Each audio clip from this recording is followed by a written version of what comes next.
بسم اللہ الرحمن الرحیم۔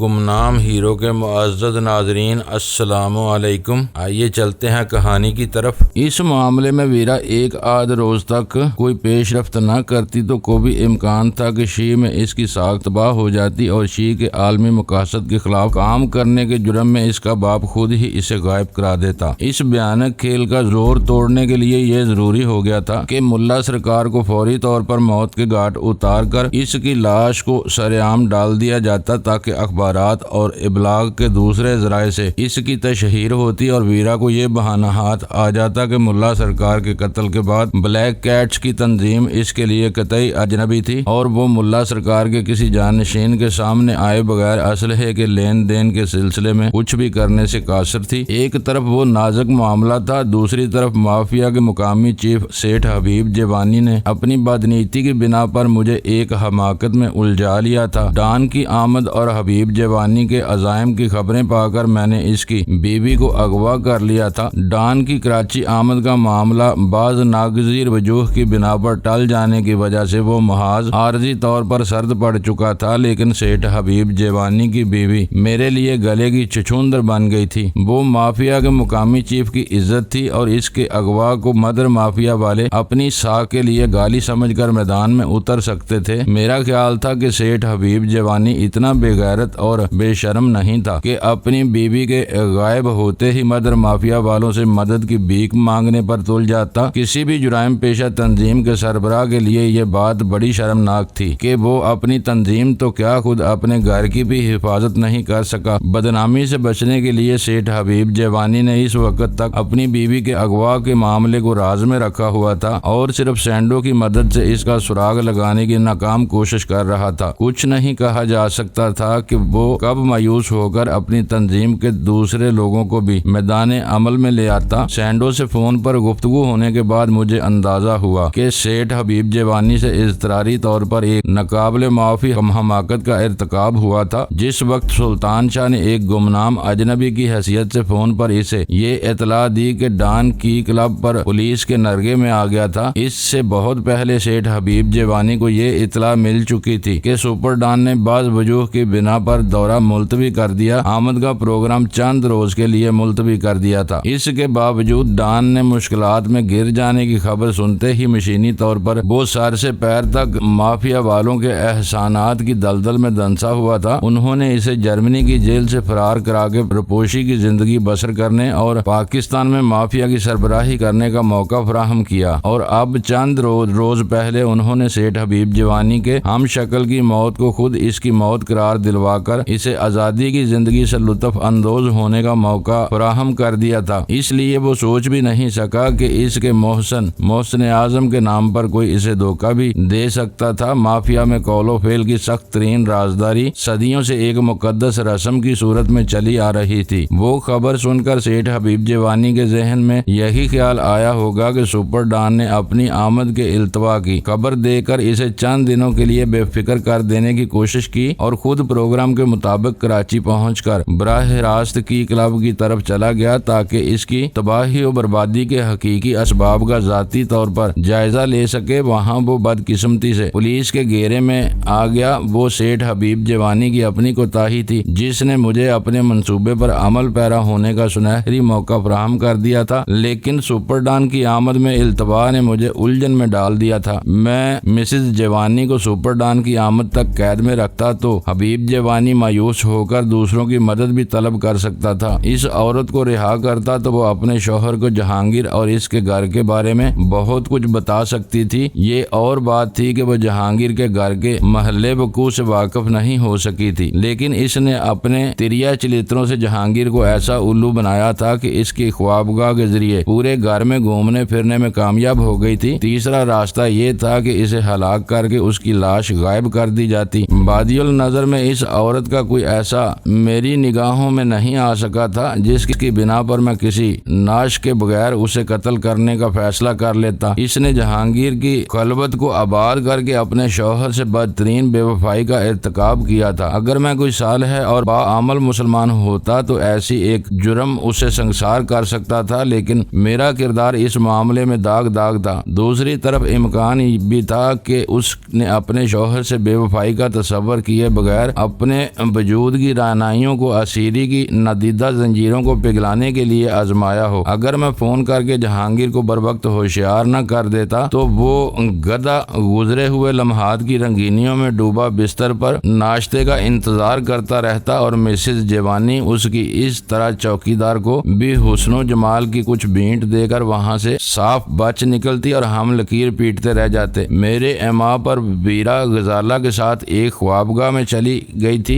غزالہ نے ویرا کو خوابگاہ میں لے جا کر اس کے بدن کے کسی حصے میں پوشیدہ چپ کا سراغ لگایا۔ میں نے فون سنبھال لیا۔ سلطان شاہ کسی کام سے باہر نکل گیا۔ قیدی اب ہمیں تمہاری خوابگاہ میں ہے یا بھاگ چکی ہے؟ رابطہ ہوتے ہی میں نے جہانگیر کی آواز پہچان کر جلے کٹے لہجے میں سوال کیا۔ جہانگیر ڈٹائی کے ساتھ ہنس دیا۔ یار اب اتنا ذلیل نہ کرو، آدمی عورت ہی کی وجہ سے جنت سے نکالا گیا تھا۔ تم مجھ سے زیادہ حسن پرست ہو لیکن میری سمجھ میں نہیں آتا، تم دور رہ کر بھی عورتوں کی چال بازیوں کا اندازہ لگا لیتے ہو۔ میں تمہاری طرح کا ہم نفس ہوتے ہوئے بھی الو کا پٹھا بنا رہتا ہوں۔ تمہاری ولدیت کے معاملے پر میں کوئی رائے زنی نہیں کروں گا، میں نے زیر لب مسکراہٹ کے ساتھ کہا۔ جذبات کی اگر تم اپنی عقل پر برف نہ جمنے دیا کرو تو مجھ سے زیادہ سمجھدار بن سکتے ہو۔ یہ عورت ہمارے لیے بہت اہم ہے، یہ فرار ہونے میں کامیاب ہو گئی تو ہماری زندگیاں جہنم بن سکتی ہیں۔ مجھے بتا چکے ہو کہ وہ ایک مکار اور بدماش شخص کی بیوی ہے، ایسی عورتیں عموماً پارسا نہیں ہوتی، اسی لیے میں نے اس پر ڈورے ڈالے تھے۔ پہلی بار اس نے مجھے قریب آنے میں کامیابی حاصل کر لی، لیکن اب تم اطمینان رکھو یہ کہیں نہیں جا سکے گی۔ سلمہ ہسپتال سے کب فارغ ہوگی؟ میں نے اپنا سوال کیا۔ 3-4 دن سے پہلے فارغ نہیں ہو سکے گی، پھر عیش کرو، 3-4 دن تک وہ تمہاری تحویل میں ہوگی۔ تم تالاب میں پہلا پتھر پھینک چکے ہو، اس لیے میں تمہیں سنگ باری سے نہیں روکوں گا، لیکن وہ تمہاری چھت کے سائے سے باہر نہ نکلنے پائے۔ اس دوران میں مجھے تمہاری طرف آنے کا موقع نہیں مل سکے گا، اس لیے تمہیں خود ہی خیال رکھنا ہوگا۔ تم بالکل بے فکر رہو۔ اس کی مسرور آواز ابری۔ بس اتنا بتا دو کہ مایوس ہو کر خودکشی وغیرہ کی کوشش تو نہیں کرے گی۔ اس نے اپنی زندگی کا بدترین دور دیکھا ہوا ہے، وہ اس سے لڑنا جانتی ہے، اس میں زندہ رہنے کی اتنی طاقتور امنگ موجود ہے کہ وہ موت کے بارے میں سوچ بھی نہیں سکتی۔ تمہاری بدقسمتی ہی کچھ زیادہ زور مارنے لگے تو اور بات ہے۔ آج اس نے مجھے رشوت کی پیشکش بھی کی ہے، کہہ رہی تھی کہ پیڈرو سے دگنا معاوضہ دے سکتی ہے،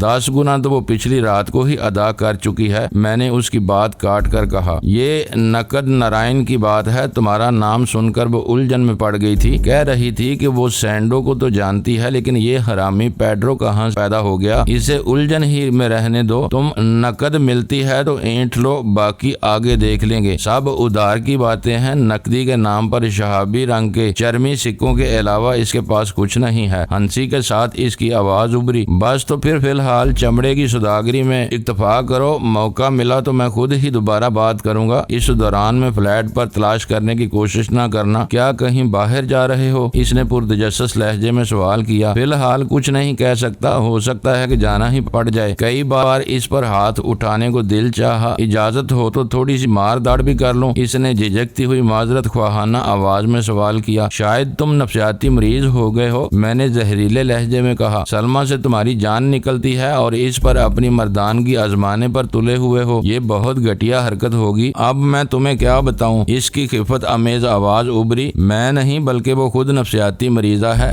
جان بوجھ کر ایسی حرکتیں کرتی ہے کہ کوئی بھی اس پر ہاتھ چھوڑ سکتا ہے۔ ابھی تک میں تمہارے خیال سے اپنے غصے پر قابو پاتا رہا ہوں، وہ مجھے کچھ اذیت پرست نظر آتی ہے۔ میرا خیال چھوڑ دو، وہ میری منگیتر نہیں ہے۔ اگر اس کی کھال مسالہ مانگتی ہے تو بڑے شوق سے اسے جوتے لگاؤ۔ بعض عورتیں اپنے مرد کے ہاتھ سے مار کھائے بغیر اس کی مردانگی کو تسلیم نہیں کرتی، یہ بھی انہی میں سے ہو سکتی ہے۔ بس یہ دھیان رکھنا کہ وہ افراتفری اور ہڑبونگ پھیلا کر فرار کا منصوبہ نہ بنا رہی ہو۔ میرے لیے تمہاری اجازت کافی ہے۔ وہ بھی عمر بھر یاد رکھے گی کہ کسی سے پالا پڑا تھا۔ میں نے فون بند کر دیا کیونکہ خوابگاہ سے دروازے کا بلٹ گرانے کی آواز سنائی دی تھی۔ ویرا لباس درست کرتی ہوئی خوابگاہ سے برآمد ہوئی۔ اس کے پیچھے غزالہ تھی جس کے بشرے پر مایوسی نے ڈیرے ڈالے ہوئے تھے۔ کچھ نہیں مل سکا، ویرا نے پھیکے لہجے میں کہا۔ اس کے لیے شاید مجھے باڈی اسکیننگ ہی کرانا پڑے گی، ورنہ اس لعنتی چپ سے چھٹکارا نہیں مل سکے گا۔ کمال ہے چپ کم از کم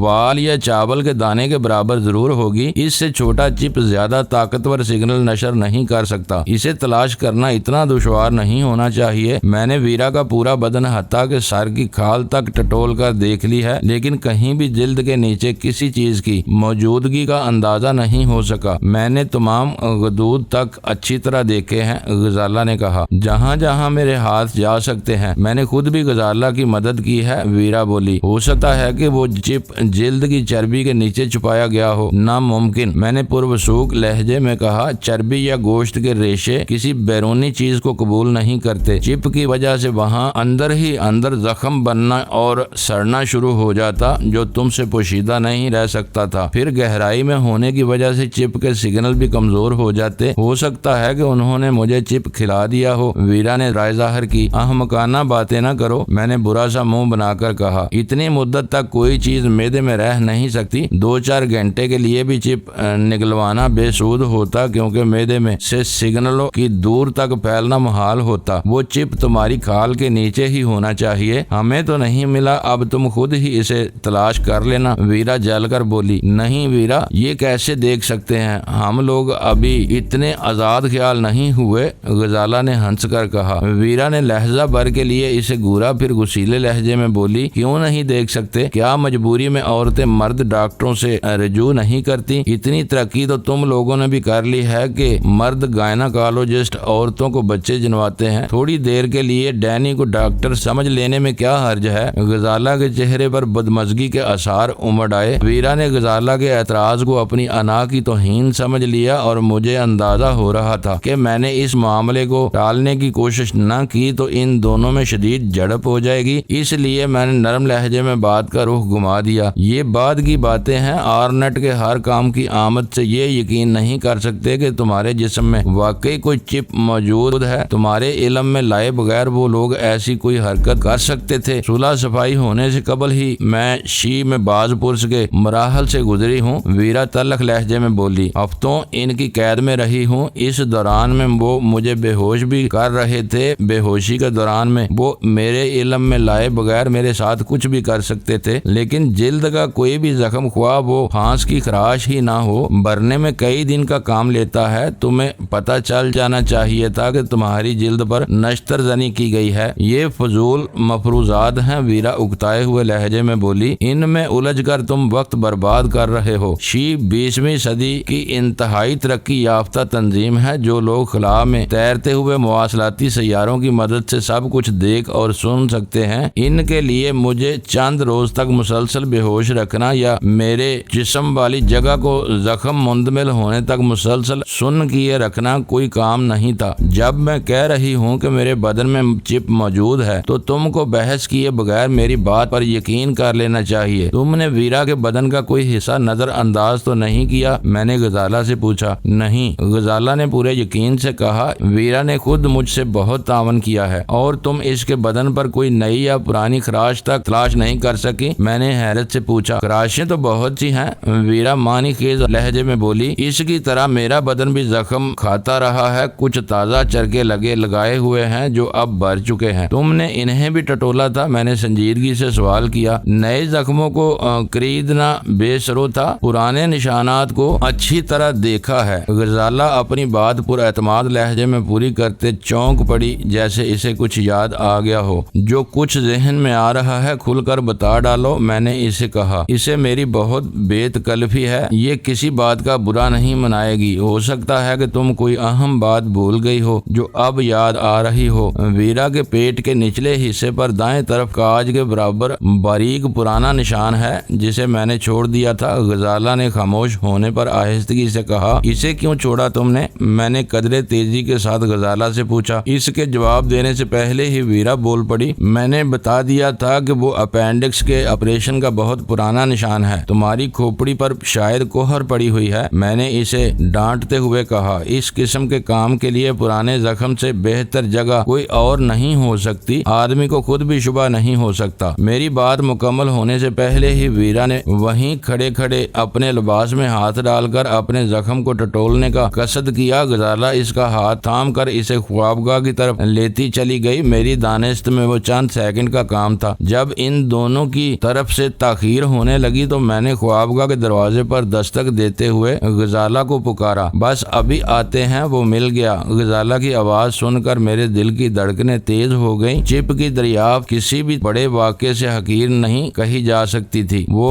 ہم پر شی کی ناقابل تصور گرفت کا ایک کھلا ثبوت تھا۔ غزالہ کے جواب کے بعد بھی کئی منٹ گزر گئے لیکن خوابگاہ کا دروازہ کھلنے کے کوئی آثار نمودار نہ ہوئے تو میری طبیعت پر بے چینی سوار ہونے لگی۔ میں دوبارہ دستک دینے ہی والا تھا کہ اچانک دروازہ کھل گیا۔ سب سے پہلے میری نگاہ ویرا کی پتلون کے اس خون آلود حصے پر جم گئی جو تقریباً اپینڈکس کے مقام پر تھا۔ خون کا دبا تازہ اور خاصا بڑا تھا۔ یہ کیا ہوا؟ میں نے اضطراری طور پر سوال کیا۔ میرے دماغ میں پہلا خیال یہی آیا تھا کہ کہیں غیر ضروری چیر پھاڑ کی وجہ سے وہ چپ ویرا کی جلد کے نیچے ہی نہ پھٹ گیا ہو۔ شی والے ایسے ننھے سے چپ میں بھی ایسا کوئی خود کار حفاظتی نظام نصب کرنے کے پوری طرح اہل تھے۔ ویرا نے اپنی داہنی چٹکی میں دبا ہوا ایک ننھا سا سرمئی آلہ اپنی ہتھیلی پر ڈال کر میرے سامنے کر دیا۔ یہ رہا وہ موزی چپ، اس نے فخر آمیز لہجے میں کہا۔ میں نے کہا تھا نا کہ چپ موجود ہے، اس کے بغیر وہ مجھ تک پہنچ ہی نہیں سکتے تھے۔ یہ کہاں سے نکالا تم نے؟ میں نے حیرت سے سوال کیا اور اس کی نم آلود ہتھیلی سے وہ چپ اٹھا لیا جو بادی النظر میں سرامک کی چھوٹی سی ٹکیا سے مشابہ لگ رہا تھا۔ یہ اپینڈکس کے اسی زخم میں پوشیدہ تھا جس کی طرف تم نے توجہ دلائی تھی، اس نے انکشاف کیا۔ میں نے کینچی کی نوک سے جلد پر ہلکا سا نشتر لگا کر اسے نکال لیا۔ تم بہت احمق عورت ہو، تمہیں ایسا نہیں کرنا چاہیے تھا۔ دیکھو تمہارے زخم سے کتنا خون بہ رہا ہے۔ کینچی کی نوک صاف نہ ہوئی تو تمہارے نئے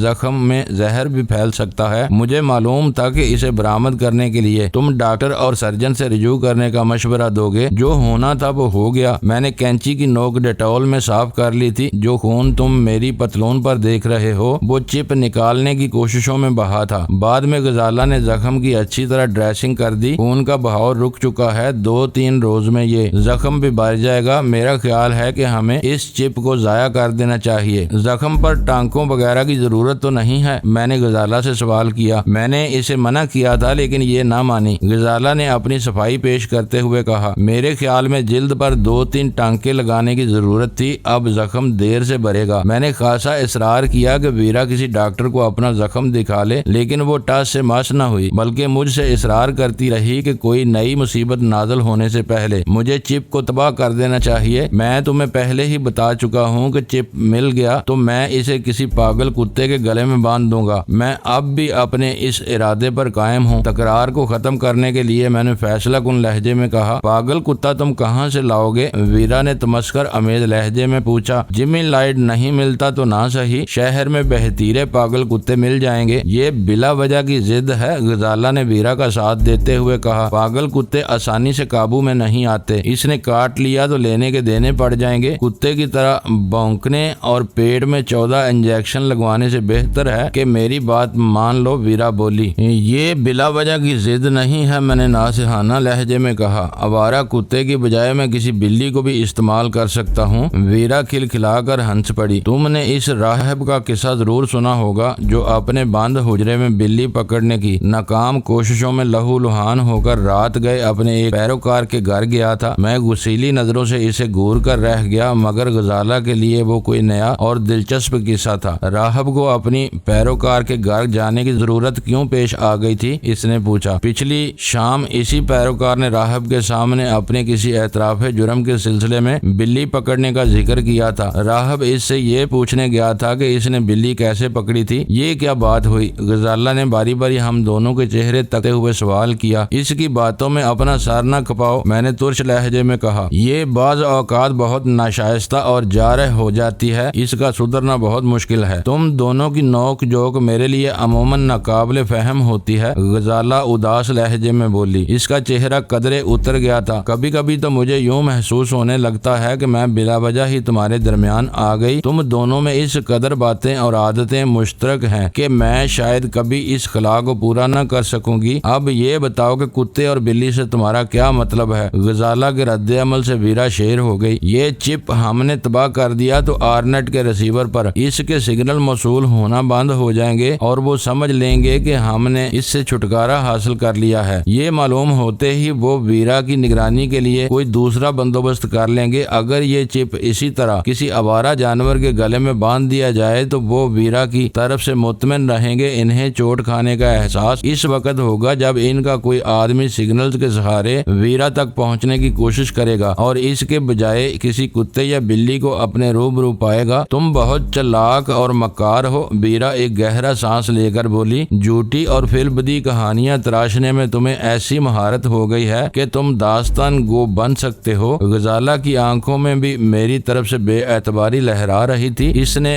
اشتباہ آمیز لہجے میں پوچھا، کتے اور بلی کی کہانی تو سن لی، یہ پاگل کتے کا کیا چکر تھا؟ میں پاگل کتے کو ہی ترجیح دیتا، لیکن 14 انجیکشنوں والا معاملہ سنگین ہو سکتا ہے۔ عام کتے بلیاں سست رفتار ہوتے ہیں اور گھوم پھر کر ایک ہی علاقے یا محلے میں منڈلاتے رہتے ہیں، ان تک رسائی بھی آسان ہوتی ہے، جبکہ ایک پاگل کتا پورے شہر میں مارا مارا پھرتا ہے۔ وہ اتنی تیزی کے ساتھ اپنے ٹھکانے بدلتا ہوا سفر کرتا ہے کہ اس تک پہنچنا مشکل ہو جاتا ہے۔ ویرا حیرت سے آنکھیں پھاڑے میری گفتگو سن رہی، میری خاموش ہونے پر اپنے دونوں کانوں کو چھوتے ہوئے بولی، خدا کی پناہ، معلوم ہوتا ہے کہ تمہارے وجود میں ہٹلر کے گوئبلز کی روح حلول کر گئی تھی۔ وہ تو پھر بھی کہانیاں تراشنے کا وقت لیتا تھا، لیکن تم تو بلا توقف اور بے تکان جھوٹ بول لیتے ہو اور بولے ہی چلے جاتے ہو۔ میں ان دونوں کو کسی طرح یقین نہ دلا سکا کہ وہ میرا فل بدی جھوٹ نہیں تھا، بلکہ ابتدا ہی سے میں نے چپ کا استعمال سوچا ہوا تھا۔ میرے اس بات پر یقین نہ کرنا ایک ایسا معاملہ تھا، لیکن وہ دونوں ہی اس بات پر متفق تھیں کہ پاگل کے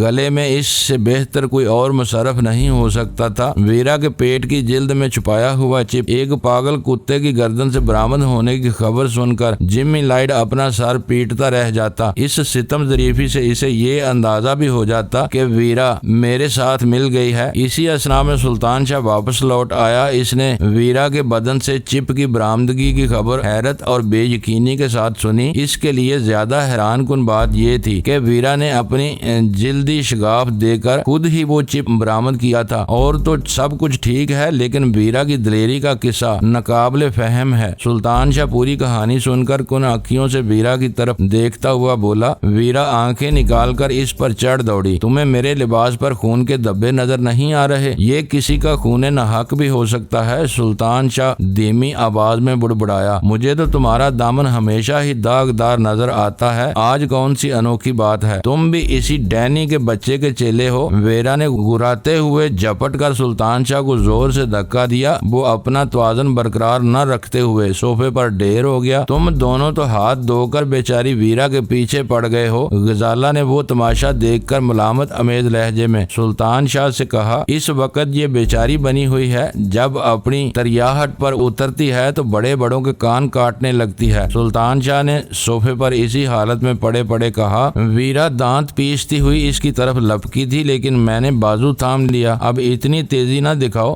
زخم سے زیادہ خون بہنے لگا تو ایمرجنسی ہو جائے گی۔ مجھے 6 بجے ایک کام سے جانا تھا۔ زخم سلطان شاہ نے اداکاری کرتے ہوئے حیرت سے کہا، ارے پھر تو تمہارا قصہ واقعی سچ معلوم ہوتا ہے۔ میں معذرت خواہ ہوں، مداریوں جیسی حرکتیں کرتے ہوئے تم دونوں مجھے زہر لگتے ہو، میں نے تنفر آمیز لہجے میں کہا۔ تم بلا وجہ ان کے منہ نہ لگو، یہ مل کر تمہیں جلاتے رہیں گے۔ غزالہ نے اسے سمجھانا چاہا۔ ویرا نے پلٹ کر غزالہ کی طرف دیکھا اور کھسیائے ہوئے انداز میں ہنس پڑی۔ یہ دونوں میرے ساتھ بڑی بڑی زیادتیاں کرتے ہیں، لیکن پتہ نہیں میں کیوں انہیں ترا دے جاتی ہوں۔ ہم زہر نہ ہوتے تو یہ اب تک ہمیں کھا گئی ہوتی۔ سلطان شاہ نے ٹکڑا لگایا اور میں نے اسی لمحے اسے گور کر خاموش ہونے پر مجبور کر دیا۔ چند لمحوں بعد ویرا نے سلطان شاہ کو شیشے میں اتار لیا اور اس کے ساتھ مل کر میری درگت بنانے کی کوشش کی۔ سلطان شاہ کو چپ کے بارے میں میرے منصوبے کا کوئی علم نہیں تھا۔ جو ہی ویرا نے اسے پاگل کتے والی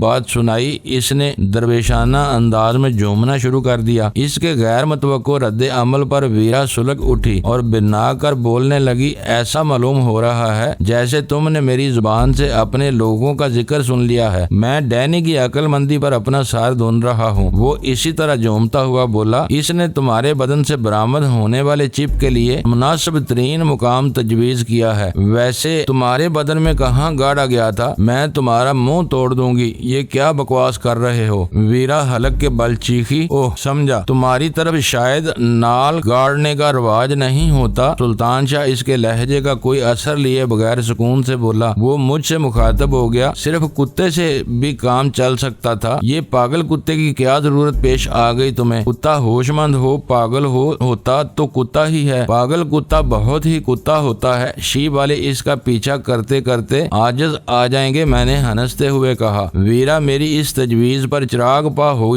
جا رہی ہے، میرے ذہن میں اس سے بھی عمدہ تجویز ہے، سلطان شاہ نے جواب آنکھ غزل بات چھیڑی اور غزالہ ویرا کا بازو تھام کر اسے تقریباً گھسیٹ دی ہوئی وہاں سے لے گئی۔ اس وقت ان دونوں کے دماغ چل رہے ہیں، تم یہاں رکی رہی تو یہ تمہیں دیوانہ بنا دیں گے، انہیں اپنی اپنی ہانکنے دو اور تم میرے ساتھ سکون سے بیٹھو، یہ تھک کر خود خاموش ہو جائیں گے۔ بھاگ گئی۔ سلطان شاہ نے ان دونوں کے بند دروازے کی طرف دیکھتے ہوئے داہنی آنکھ دبا کر کہا، تم اس وقت اس سے پیچھا چھڑانے پر کیوں تلے ہوئے تھے؟ میں سکون سے کچھ سوچنا چاہ رہا تھا، میں نے صوفے پر دراز ہو کر سگریٹ کا ایک گہرا کش لیتے ہوئے کہا، وہ دلیر اور بے خوف ضرور ہے لیکن بعض اوقات عقل اس کا ساتھ چھوڑ دیتی ہے۔ اس چپ کے بارے میں تم نے کیا سوچا ہے؟ سلطان شاہ نے چپ کو انگلیوں میں گھماتے ہوئے سوال کیا۔ اس کے بارے میں تم اپنی کسی تجویز کا ذکر کر رہے تھے، میں نے اسے یاد دلایا۔ اگر شیپ والوں کو چکر ہی دینا ہے تو پھر کوئی اونچا چکر دو، میں اس کا بندوبست کر سکتا ہوں، میں وہی سننا چاہتا ہوں۔ انہیں دھوکے میں رہنا چاہیے کہ چپ ابھی تک ویرا کے جسم میں محفوظ ہے اور وہ کسی بھی وقت اس تک پہنچ سکتے ہیں۔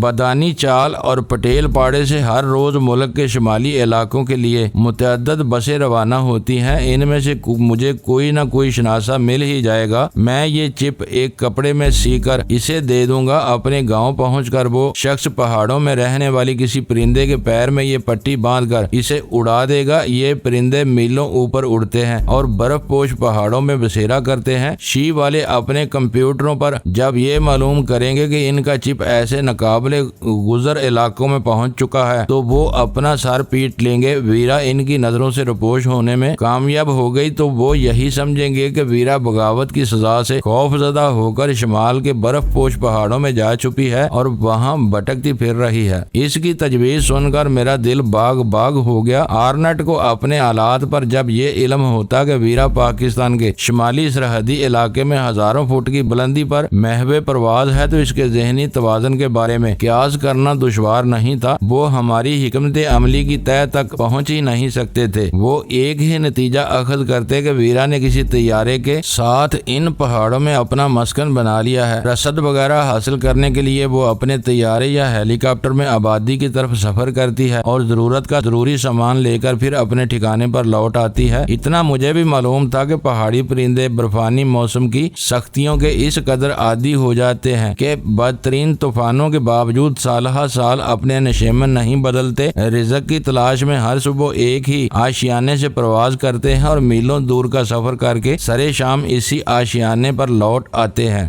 معزز ناظرین، لائک کریں، شیئر کریں اور کمنٹس باکس میں پاک آرمی زندہ باد، پاکستان پائندہ باد کا نعرہ ضرور درج کر کے اپنے ملک پر فخر کریں اور پاکستان کی بنیادیں مضبوط کرنے میں اپنا کردار ادا کریں۔ ویڈیو دیکھنے کا شکریہ۔